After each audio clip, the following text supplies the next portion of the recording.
بسم اللہ الرحمن الرحیم۔ السلام علیکم۔ ہر کوئی سوال کرتا ہے کہ کیا بنے گا، کس طرف حالات جا رہے ہیں، کیا ہونے والا ہے؟ تو اس کا جواب دیا جا رہا ہے کہ انارکی کی طرف معاملات جا رہے ہیں، یہ ہائبرڈ پلس نظام یہ نہیں چل سکتا، اس طرف صورتحال جا رہی ہے کہ کسی کی کنٹرول میں نہیں رہے گی، حالات بہت زیادہ خراب ہونے جا رہے ہیں اور ایک کیوس ہے، انارکی ہے۔ اب یہ بات سینئر تجزیہ کار کہہ رہے ہیں، وہ لوگ جن کی نظر خبروں پر بھی ہوتی ہے اور جو لوگ خبر بنا رہے ہوتے ہیں، جو خبروں میں ہوتے ہیں، ان سے ان کا رابطہ بھی ہوتا ہے۔ مظہر عباس صاحب نے حال ہی میں محمد مالک صاحب کے شو میں یہ تمام باتیں کی ہیں کہ جو اس وقت صورتحال بن گئی ہے، حالات اس وقت کیوس کی طرف جا رہے ہیں، انارکی کی طرف جا رہے ہیں۔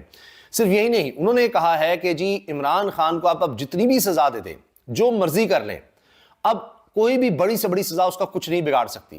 آپ نے دیکھ لیا الیکشن سے چند دن پہلے 1 2 3 سزائیں دے کر آپ نے دیکھ لیا، اس کو ان سزاؤں کا فائدہ ہی ہوا، اور اب بھی اسی لیے وہ کہہ رہا ہے کہ جی جو سزا دینی آپ دے لیں۔ اگر کوئی نیا کیس آپ نے بنانا ہے، کوئی بھی معاملہ ہے، جس طرح ہے کہ جی اب تو یہ IMF کو خط لکھنے کے معاملے پر ایک اور کیس بن جائے گا، تو اس پر بھی مظہر صاحب کہتے ہیں کہ وہ تیار ہے اس کے لیے، اور وہ کہہ رہا ہے کہ ٹھیک ہے بناؤ کیس، کیونکہ اس سے تو وہ اور زیادہ مقبول اور مضبوط ہوگا۔ اب جس لیول پر عمران خان پہنچ گیا ہے، جہاں اس کی مقبولیت پہنچ گئی ہے، اور الیکشنز کے بعد جو صورتحال بن گئی ہے، اب کوئی سزا عمران خان کا کچھ نہیں بگاڑ سکتی۔ اب یہ چیز بڑی ہائی لائٹ بھی ہو رہی ہے، اور ان کا یہ کلپ سوشل میڈیا پر وائرل بھی ہو رہا ہے، اور اس پر ٹائٹل بھی یہ لگایا گیا ہے کہ کوئی بھی سزا عمران خان کو نقصان نہیں پہنچا سکتی، ملک خانہ جنگی کی طرف تیزی سے جا رہا ہے، اور ایسے حالات بن جائیں گے جہاں کچھ نہیں بچے گا۔ اب آپ یہ دیکھیے کہ اب نون لیگ اس وقت حکومت میں ہے، ان کو خوش ہونا چاہیے۔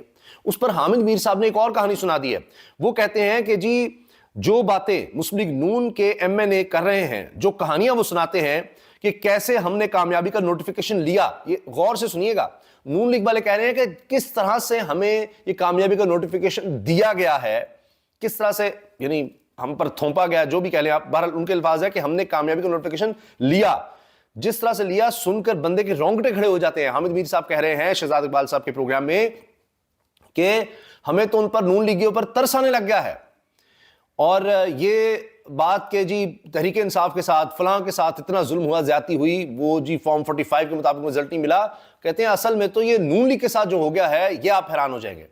اب اسی طرح مظہر عباس صاحب یہ کہتے ہیں کہ جی یہ تو حکومت عجیب سی ہے، اتنی کمزور حکومت، پیپلز پارٹی کبھی بھی ادھر ادھر ناراض ہو تو کہانی ختم ہو جائے۔ وہاں پر زرداری صاحب پر الگ پریشر ہے کہ انوار الحق کاکڑ کو چیئرمین سینٹ بنایا جائے۔ رؤف کلاسرا صاحب کی خبر یہ ہے کہ چیئرمین سینٹ کے حوالے سے ابھی تک زرداری صاحب آئیں بائیں شائیں کر رہے ہیں، ان پر دباؤ بہت ہے اسٹیبلشمنٹ کا کہ جی انوار الحق کاکڑ کو چیئرمین سینٹ لگانا ہے، اور پہلے ہی بلوچستان میں وزیر اعلیٰ لگا کر سرفراز بگٹی کو پیپلز پارٹی بڑی پریشان ہے، بڑے مسائل ہیں ان کے لیے کہ ان کے تو نظریات کے یہ سارا معاملہ الٹ جاتا ہے۔ تو اب انوار الحق کاکڑ صاحب جو سابق وزیر اعظم، نگران وزیر اعظم ہیں، ان کو اگر چیئرمین سینٹ لگایا جاتا ہے تو یہ کوئی نظریات تو بالکل ہی فارغ ہو جائے گی پیپلز پارٹی، اور اس کے اپنے بڑے ناراض ہو جائیں گے۔ تو اب زرداری صاحب فی الحال انکاری ہیں، لیکن پھر کیا کریں گے؟ ان کو اپنے الیکشنز کی پرواہ ہے، صدر کا الیکشن ان کے لیے مسئلہ بن جائے گا اگر وہ نہیں یہ بات مانتے، تو لہٰذا وہ بھی بڑے برے طریقے سے پھنس گئے ہیں، ہر کوئی اس میں پھنس چکا ہے۔ اور BBC کے مطابق ان کا یہ کہنا ہے، وہاں جو آرٹیکل ہے اس میں کہا گیا کہ یہ عجیب دور آ گیا ہے کہ کوئی بھی حکومت نہیں لینا چاہ رہا سوائے تحریک انصاف کے۔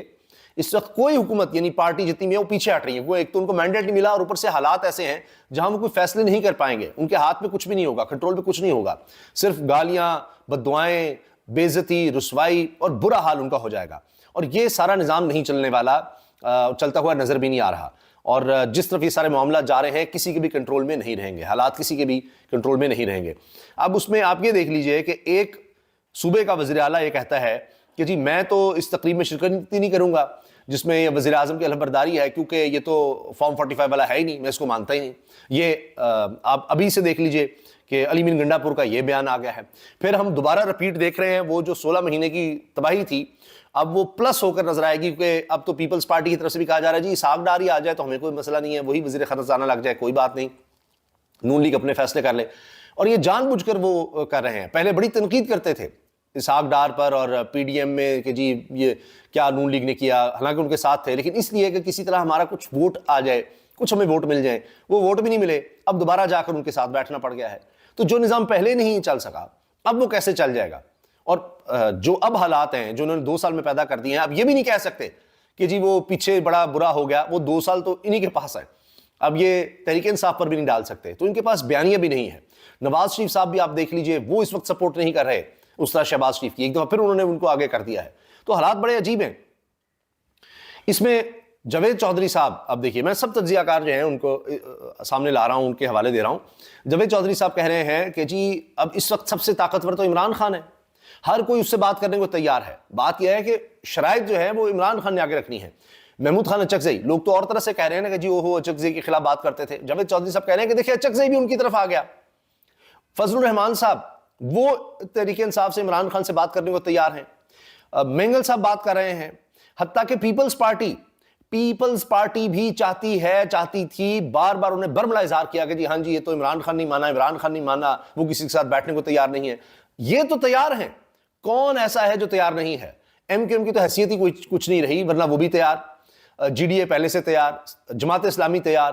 حتیٰ کہ جاوید چودھری صاحب کہتے ہیں کہ نون لیگ کے بھی آپ بڑوں کو تھوڑے سے نکال دیں, 2 بھائیوں کو, شریف خاندان کو نکال دیں, تو وہ بھی ان سے تیار ہو جائیں گے بات کرنے کے لیے عمران خان سے. تو نے کہا طاقت میں تو عمران خان ہوا جس سے سب بات کرنے کو تیار ہیں, اس کے ارد گرد سارا کچھ معاملہ چل رہا ہے.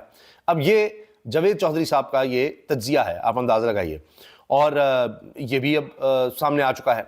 اب آپ یہ سنیے کہ کیا بات کی ہے علی مین گنڈا پور نے, وہ میں آپ کو سنا رہا ہوں. حلف برداری کے لیے جائیں گے آج پی ایم صاحب سے؟ اصل میں پی ایم جو ہے نا وہ فارم 45 والا نہیں ہے نا سر, حلف برداری کے لیے میرے خیال میں جانا ٹھیک نہیں ہے, کیونکہ اب تک کلیئرٹی نہیں آئی اس بات کی کہ واقعی عوام کے مینڈیٹ سے بنا ہے یا.